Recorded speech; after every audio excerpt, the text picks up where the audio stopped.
La coopération, pour nous, c'est d'abord la notion de donner et de recevoir. Donc il y a une circularité dans la relation. Aussi, c'est une posture avant tout. C'est-à-dire, c'est comme le yoga, c'est une posture qui est assez souple, où on va travailler sur soi-même quand même pendant un assez long moment. C'est pas un outil qu'on acquiert comme ça, c'est plus un chemin qu'on suit avec des progressions, on stagne, et donc on va beaucoup apprendre sur soi, sur sa propre posture de formateur, de leader, de groupe, et on va petit à petit amener des petits réflexes de coopération comme dans le yoga. Au début ça fera un peu mal d'être dans une posture, mais petit à petit vous allez acquérir ces réflexes et ça va venir tout seul.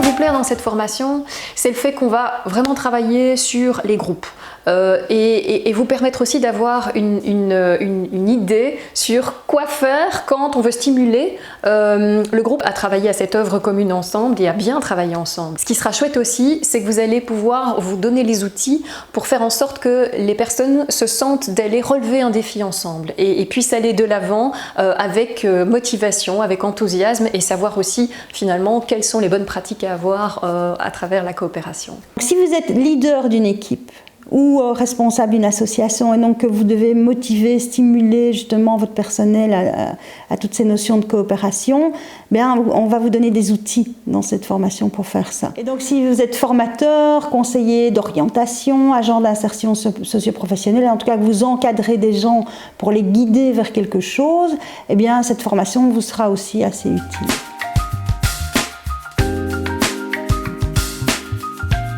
C'est d'outiller les personnes à poser un vrai diagnostic de coopération dans le groupe, soit qu'ils accompagnent, soit qu'ils vont former, etc. Poser un bon diagnostic, c'est interpeller chacun, chacune et leur demander mais quels sont finalement les besoins que vous avez au sein du groupe en tant que participant dans cet esprit de coopération, mais aussi questionner le collectif. Qu'est-ce que vous avez constaté grâce au diagnostic et puis maintenant de quoi vous avez tous besoin, toutes besoin. Un des apprentissages sera également d'amener les personnes à se poser la question, finalement dans ce qu'on vient d'expérimenter en termes de coopération, dans un jeu, dans une activité, c'est mais qu'est-ce qu'on garde, qu'est-ce qu'on a envie de garder, qu'est-ce qu'on va jeter définitivement parce que ça ne nous sert pas, ou bien qu'est-ce qu'on va ajuster parce qu'on se dit ça, c'est vraiment une ressource sur laquelle on peut s'appuyer. Un autre objectif de cette formation, c'est aussi à permettre aux participants de vivre, d'incarner la posture, de la ramener quelque part au travail, sur le lieu de travail, en se disant, mais voilà, en incarnant cette posture, je vais pouvoir la mettre au service des personnes qui travaillent avec moi ou de mes apprenants quand je les rencontrerai.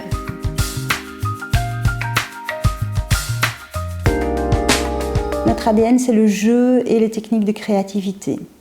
Alors le jeu, en fait, permet d'avoir un espace où il n'y a pas d'enjeu, justement. C'est un espace virtuel où les gens ont tendance, en fait, à se laisser aller, à se reconnecter à ce que nous, on appelle l'enfant libre.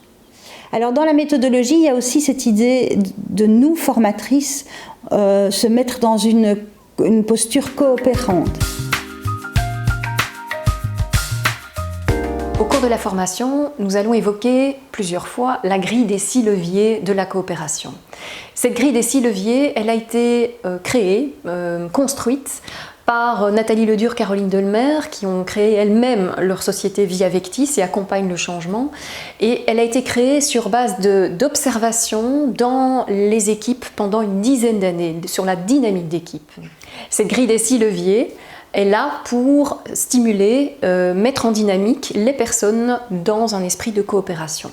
Ces 6 leviers sont l'objectif commun, la philosophie de la coopération, la qualité de la relation, la complémentarité des talents, la créativité et les processus collaboratifs.